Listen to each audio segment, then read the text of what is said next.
Imagine you are a pilot. You are flying at 80,000 feet, so high that the sky above you is black, and you can see the curve of the earth. You are flying deep inside enemy territory.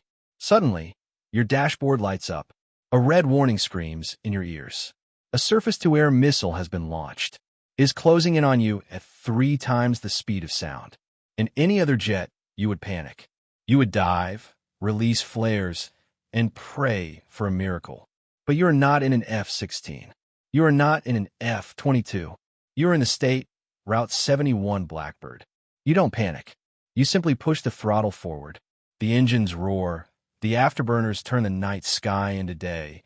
And you do the one thing that seems impossible. You simply outrun the missile. The missile burns all its fuel chasing you. And, eventually, it falls harmlessly back to Earth. You are untouchable. This is the story of the state Route 71 Blackbird, the fastest air-breathing manned aircraft ever built. It is a machine so advanced, so fast, and so mysterious that even today, 60 years after its first flight, nothing has ever beaten its records. Over the course of its 30-year career, more than 4,000 missiles were fired at it by the Soviet Union, Vietnam, and North Korea. Do you know how many hit? 0. Not a single Blackbird was ever lost to enemy fire. It was the only plane in history that used speed as its only defense. To understand why this alien-looking machine was built, we have to go back to the height of the Cold War. In 1960, an American U-2 spy plane was shot down over Russia. The pilot, Francis Gary Powers, was captured. The United States was humiliated. The CIA realized that flying high was no longer enough. Russian missiles were getting better. They needed something that could fly high, but more importantly, something that could fly fast, insanely fast. They went to a man named Kelly Johnson, the legendary engineer at Lockheed's secret Skunk Works division. The CIA gave him a blank check and a simple, impossible order. Build us a plane that cannot be caught. Kelly Johnson and his team went to work in secrecy. They didn't use computers. They used slide rules and pencil and paper. And what they created was a monster. The design challenges were a nightmare. To outrun a missile, the plane had to fly at Mach 3.2. That is over 2,000 miles per hour, faster than a rifle bullet. At that speed, the friction with the air is so intense that the nose of the plane heats up to 500 degrees Fahrenheit. The glass in the cockpit windows would melt. The metal body would soften and rip apart. Regular aluminum, which most planes are made of, would fail instantly. They needed a metal that could survive hell. They needed titanium. But here is the irony. In the 1960s, the only country that had enough titanium to build these planes was the Soviet Union, the very enemy they were trying to spy on.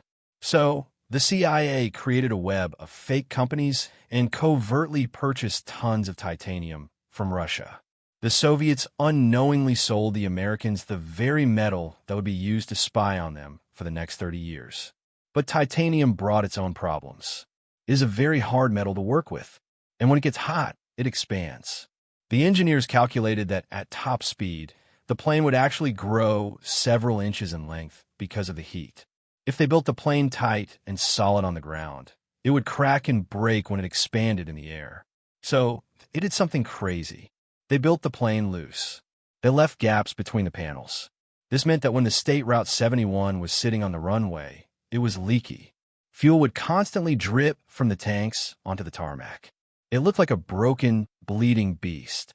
The ground crews hated it. But the moment the pilot took off and hit Mach 3, the heat generated by the speed would expand the metal, sealing the gaps perfectly. The Blackbird was a plane that was only complete when it was flying at the speed of sound. Flying the Blackbird was not like flying a fighter jet. It was like flying a spaceship. The pilots wore full-pressure suits, the same ones used by astronauts on the Gemini missions. If the cockpit glass cracked at 80,000 feet, the pilot's blood would literally boil due to the low pressure. It was a dangerous, hostile environment. The engines that powered this beast were the Pratt and Whitney J58S. These were not just jet engines. They were engineering miracles. At low speeds, they worked like normal turbojets. But at high speeds, they transformed into ramjets. They used the sheer force of the air ramming into the engine to create thrust.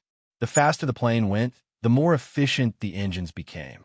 It was the only plane in the world that actually got better fuel economy the faster it flew. When the afterburners were lit, they produced a shock diamond pattern in the exhaust that was visible for miles. It was raw, unadulterated power. One of the most famous stories about the Blackbird involves a pilot named Brian Schul.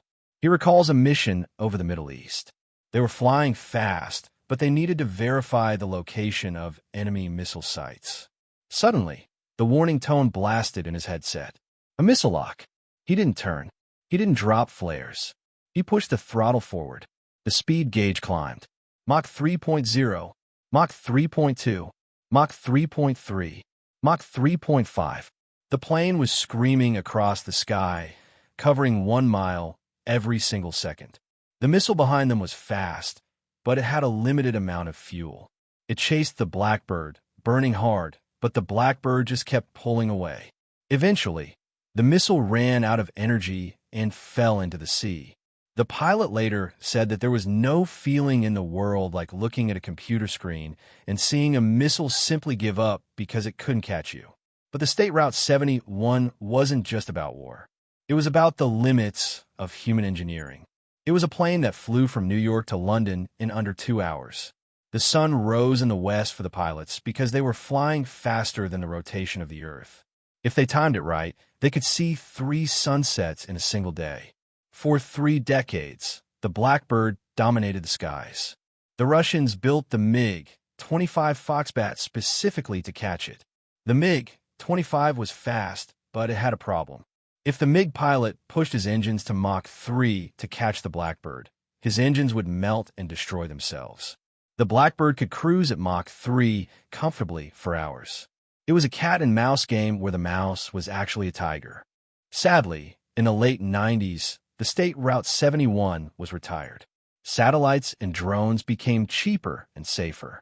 We no longer needed men in spacesuits flying at the edge of the atmosphere. The Blackbirds were sent to museums.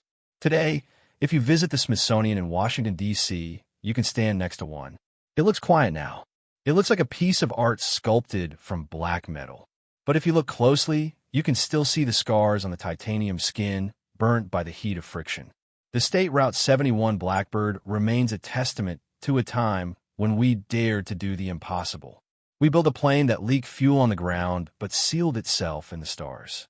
We built a plane out of enemy metal to spy on the enemy. And we built a machine that proved that if you're fast enough, you don't need a gun. You don't need to fight. You just need to leave everyone else behind. There have been rumors of a successor, the State Route 72 son of Blackbird. Hypersonic drones that can fly at Mach 6. But until that day comes, the State Route 71 holds the crown. It is the undefeated champion of the skies. 4,000 missiles fired. 0 hits. So, the next time you look up at a clear blue sky, just remember, once upon a time, there were men up there flying at the edge of space faster than a bullet in a plane that was untouchable.